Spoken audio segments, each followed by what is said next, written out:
If this doesn't get you aroused, you are dead below the waist. Smut! Eating steak this good should be illegal. In this video, I'm going to show you how to perfectly cook a T-bone steak, and I'm going to add in a little barbecue hack just for you. So just sit right back, grab a drink or two, and let's get into it. Subscribe to the channel, like and comment on the videos, and share the videos with your friends. It helps a lot, and Baby Jeebus loves it. It's true, he does. At the time of filming this video, I'm nearly at 30,000 subscribers. I'd be a lot happier at 100,000 subscribers. Please make my dream come true. Share this with your friends. What is a T-bone? If you answered a type of dinosaur, you're wrong. If straight away you answered double-sided steak, you're probably fat like me and eat too much. As always, I went out and saw Mick the Master Butcher out at Gippsland Premium Meats, and I asked him for a 4cm thick cut T-bone steak. Now at first, Mick handed me a 6cm thick T-bone steak, and I had to say to him, someone's exaggerating their meat size again, aren't they? Smart, can you hear that? That's the sound of 330 million Americans screaming, "It's a porterhouse, you dim-witted, kangaroo-riding convict." As always, I like to oil up my meat vigorously. With avocado oil, just a little over the top, just to stop any friction. And don't forget to get it into every nook and cranny. Smart, smart, smart. This really wasn't needed. Are we watching a cooking video or are we watching Outback Jack's bestiality show? Now I actually oil up my steaks to ensure the seasoning sticks to them. Most people think all avocado oils have a high smoke point or a high melting point, where in fact it is refined avocado oil that has a melting point of 271 degrees Celsius, unlike virgin avocado oil, which has a melting point that starts around 176 degrees Celsius, similar to olive oil. For the seasoning, I think we just need to let the beef shine. So I'm going to keep it simple and go with the standard SPG, or salt, pepper, garlic. Sergeant seasoning on board for action. Enemy acquired, preparing to salt. Enemy advancing, reloading with pepper. They just won't stop, finishing off with garlic. And once your steak is fully seasoned all over, just pop it aside and allow it to come up to room temperature while we get the barbecue ready. For those of you who want to know, my SPG mix is 20% salt flakes, 60% coarse black pepper, and 20% granulated garlic. Today, I'm going to be using a 57cm Weber kettle, and I'm going to be pairing it up with one charcoal basket because I want to be utilising the reverse sear method today. Ooh, big words! Not really. What it means is we're going to bring up the internal temp of the steak slowly for the first part of the cook. We're going to be smoking it at 135 degrees Celsius. And how I'll do that is by half filling a chimney starter with lumped charcoal. I'll light it up. Once it's fully alight, I'll grab my charcoal basket, I'll put it onto one side of the charcoal grate, and I'll dump the fuel into it. Then place a foil tray on the opposite side to collect the meat juice.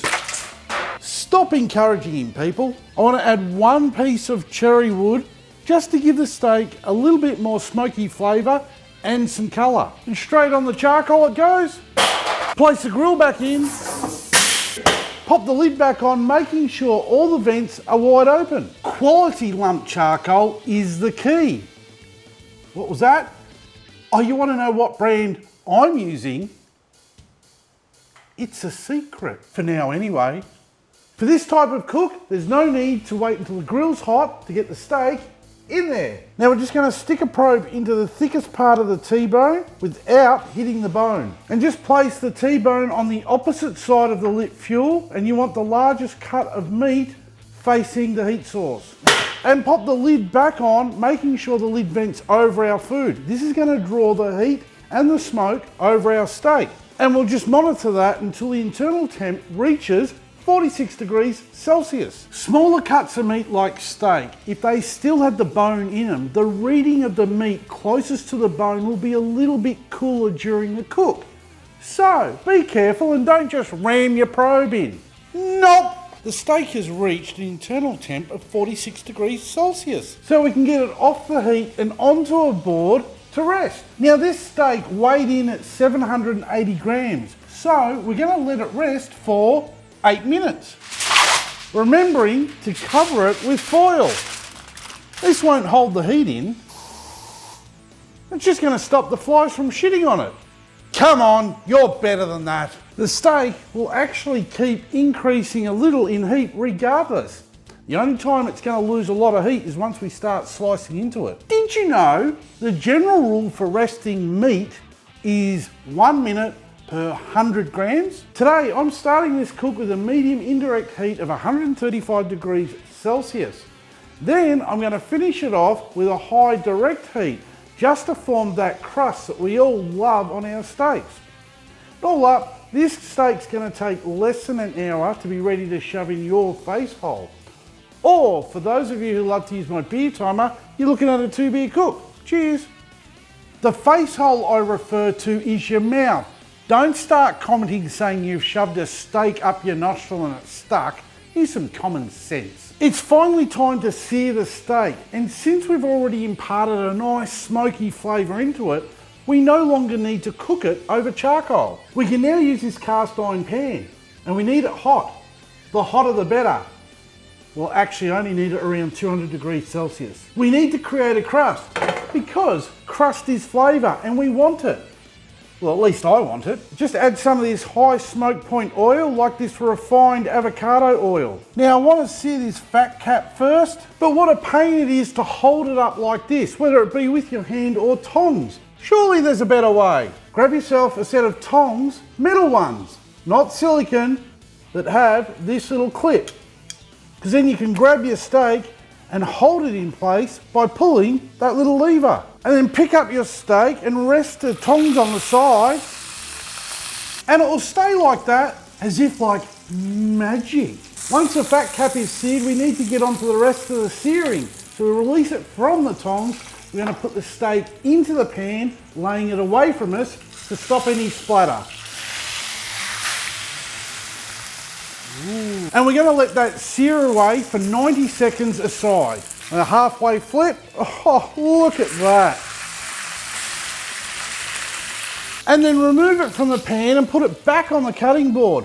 Remembering, we don't need to let this rest. We've already done that. And the internal temp, 56. That crust is the Maillard reaction. This is a chemical reaction between amino acids and reducing sugars to create melanoidins. That's what it says, melanoidins. The compounds which give brown food its distinctive flavour. Science! Now it's time to slice this magnificent beast up. Now when these two steaks are cooked separately off the bone here in Australia, we call this larger one a porterhouse and the smaller one an eye fillet. Regardless what you call them, removing them from the bone is easiest when standing it up like this. Let's get them both off. Now once removed, we can start slicing the steaks up. We'll start with the porterhouse first. If this doesn't get you aroused, you are dead below the waist. Smut! And now the smaller eye fillet. Come on, it just doesn't get any better than this. No matter what you call this cut of beef, it's always a crowd favourite. So, do yourself a favour and cook one this weekend.